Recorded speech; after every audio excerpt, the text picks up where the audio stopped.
तो हेलो दोस्तों, तो आज हम एक्सप्लेन करने वाले हैं हाल ही में रिलीज़ हुई माँ मूवी की। तो वीडियो को स्टार्ट करते हैं। तो कहानी शुरू होती है गांव में। माँ काली की पूजा चल रही होती है। उसी समय एक महिला गर्भवती होती है। इस गांव में एक अंधविश्वास फैला हुआ है कि अगर किसी परिवार में लड़की जन्म ले तो उसे बलि चढ़ाना ज़रूरी होता है, और बलि वही चढ़ा सकता है जिसे माँ काली सपने में दर्शन दे। ऐसा ही एक सपना एक महिला को आता है और वो नवजात बच्ची की बलि चढ़ा देती है। अब कहानी हमें ले जाती है 40 साल आगे, जहाँ अंबिका की कुछ लड़कियों को रक्तबीज राक्षस की कहानी सुना रही होती है। उन्हीं लड़कियों में उसकी 12 साल की बेटी श्वेता भी होती है। शाम को पूरा परिवार, अंबिका, श्वेता और उसके पापा एक रेस्टोरेंट में डिनर कर रहे होते हैं। श्वेता छुट्टियों में चंदनपुर गांव जाने की जिद करती है, लेकिन उसके पापा मना कर देते हैं। तभी श्वेता के पापा को चंदनपुर के सरपंच का फोन आता है। आपके पिताजी अब इस दुनिया में नहीं रहे। वे तुरंत रातों रात गांव के लिए रवाना हो जाते हैं। अगले सीन में हम अंतिम संस्कार का दृश्य देखते हैं। श्वेता के पापा और सरपंच आपस में हवेली की डील की बात करते हैं। गांव में किसी को ये नहीं पता कि श्वेता असल में उसी खानदान की लड़की है, सिवाय सरपंच के। जब वे दादाजी की अस्थियां विसर्जित करने जाते हैं तो श्वेता के पापा का पैर एक पेड़ की जड़ में फंसता है।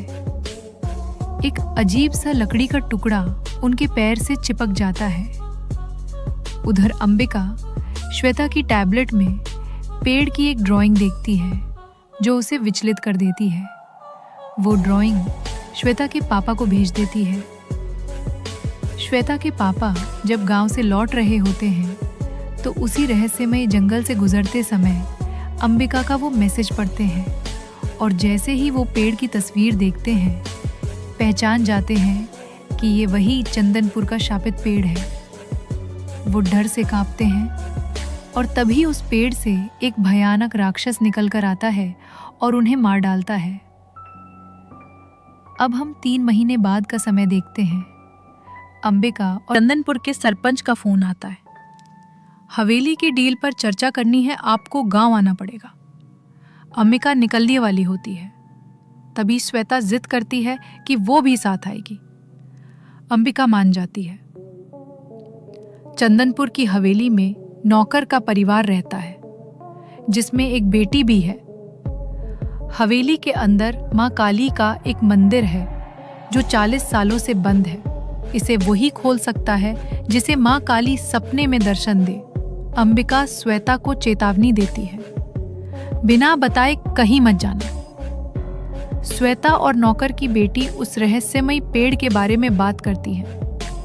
श्वेता जिद करती है उस पेड़ को देखने की, और दोनों चुपके से चली जाती है। लेकिन अंबिका उन्हें पकड़कर वापस ले आती है। रात को नौकर की बेटी को पहली बार पीरियड्स आते हैं। उसकी माँ घबरा जाती है और उसे कमरे में बंद कर देती है। रात में वही राक्षस खिड़की से आकर लड़की को उठा ले जाता है। अगली सुबह सब लोग इकट्ठा में होते हैं। अब गांव में अफवाह फैलती है कि श्वेता की बलि ना देने की वजह से बाकी लड़कियां गायब हो रही हैं। अंबिका पुलिस बुलाती है और इंस्पेक्टर के साथ जंगल में जाती है, लेकिन कुछ नहीं मिलता। रात को श्वेता अपनी माँ से चंदनपुर और उस राक्षस की सच्चाई पूछती है। अंबिका सब सच बता देती है। राक्षस अब नौकर की बेटी को अपने वश में ले चुका है। श्वेता नौकर के पापा से अपने पापा की कहानी सुन रही होती है। तभी कहता है, ये कागज ले जा, माँ का आदेश है। श्वेता वो कागज अंबिका को देती है, जिसमें कुछ तांत्रिक मंत्र लिखे होते हैं। अंबिका मंत्र पढ़ती है और तभी उसे अपने पति की परछाई दिखाई देती है, जो कहती है एक माही राक्षस का सामना करना पड़ेगा। तभी अंबिका को मां काली के साक्षात दर्शन होते हैं। अगले दिन अंबिका मंदिर की चाबी मांगती है। मंदिर का द्वार खुलते ही नौकर की बेटी लौट आती है।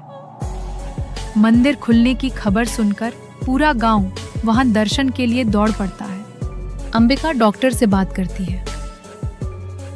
डॉक्टर बताती है कि जिन लड़कियों को राक्षस उठा ले जाता है उन्हें कभी पीरियड्स नहीं आते। रात को अंबिका श्वेता से डिनर के लिए पूछती है, लेकिन श्वेता मना करती है। माँ, मुझे पेट में बहुत दर्द हो रहा है। अंबिका उसे गोद में सुला देती है। नौकर की बेटी चुपके से श्वेता के कमरे में आती है, जिसे श्वेता के दादाजी देख लेते हैं। जैसे ही वे उसे रोकते हैं, वो लड़की दादाजी का गला घोंट देती है। फिर वो श्वेता को जगाकर अपने साथ चलने को कहती है। श्वेता बाहर जाती है। वहां कई लड़कियां खड़ी होती हैं जो अब राक्षस के वश में हैं। अंबिका जागती है और देखती है श्वेता वहां नहीं है। वो दौड़ती है और देखती है कि सारी लड़कियां श्वेता को पेड़ की ओर घसीटते हुए ले जा रही हैं। अंबिका उन लड़कियों का पीछा करती है।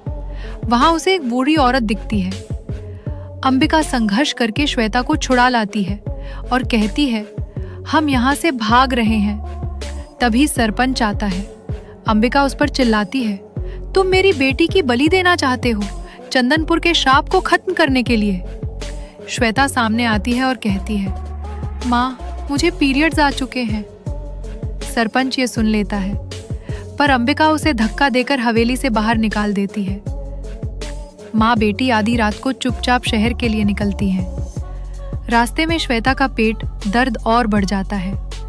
वही जंगल आता है जहाँ श्वेता के पापा की मौत हुई थी। तभी कार की विंडो पर एक लड़की चिपक जाती है और देखते ही देखते पूरी गाड़ी को लड़कियां घेर लेती हैं। गाड़ी के कांच टूटते हैं। अंबिका गाड़ी मोड़ती है, लड़कियां गिरती हैं, लेकिन फिर दोबारा उठकर गाड़ी को घेर लेती हैं। वो गाड़ी को हवा में उठाकर पटक देती हैं। अंबिका और श्वेता को अलग कर देती हैं। अंबिका एक पेड़ से टकराकर बेहोश हो जाती है। 2-3 मिनट बाद अंबिका को होश आता है। देखती है सरपंच श्वेता को अपने हाथों में उठाकर ले जा रहा है। वो बूढ़ी औरत वहां खड़ी अंबिका को घूर रही होती है। अंबिका फिर से बेहोश हो जाती है।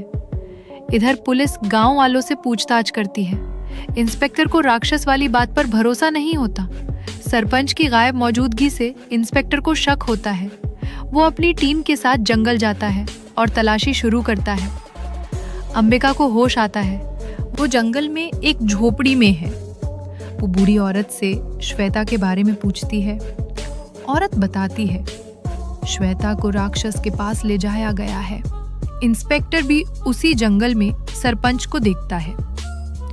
पूछताछ करता है, लेकिन तभी सरपंच अपने असली राक्षसी रूप में आ जाता है। इंस्पेक्टर को पकड़कर उल्टा लटका देता है। बूढ़ी औरत कहती है, तुम्हें माँ काली की पूजा करनी होगी, सिर्फ वही तुम्हारी मदद करेंगी। अंबिका गांव वालों के साथ मिलकर पूजा करती है। माँ काली का साक्षात आशीर्वाद मिलता है और अब शुरू होता है राक्षस के अंत का महायुद्ध। अंबिका जंगल में जाती है।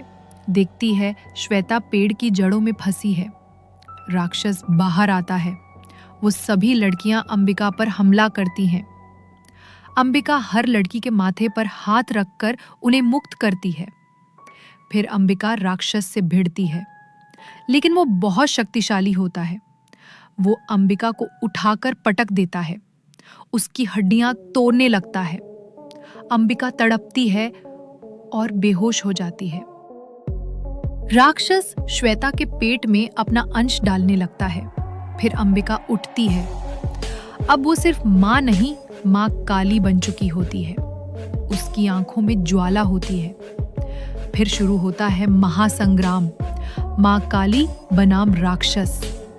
माँ काली उसे तलवारों से मारती है और अंत में उसकी छाती में तलवार घोंपकर राक्षस का अंत कर देती है।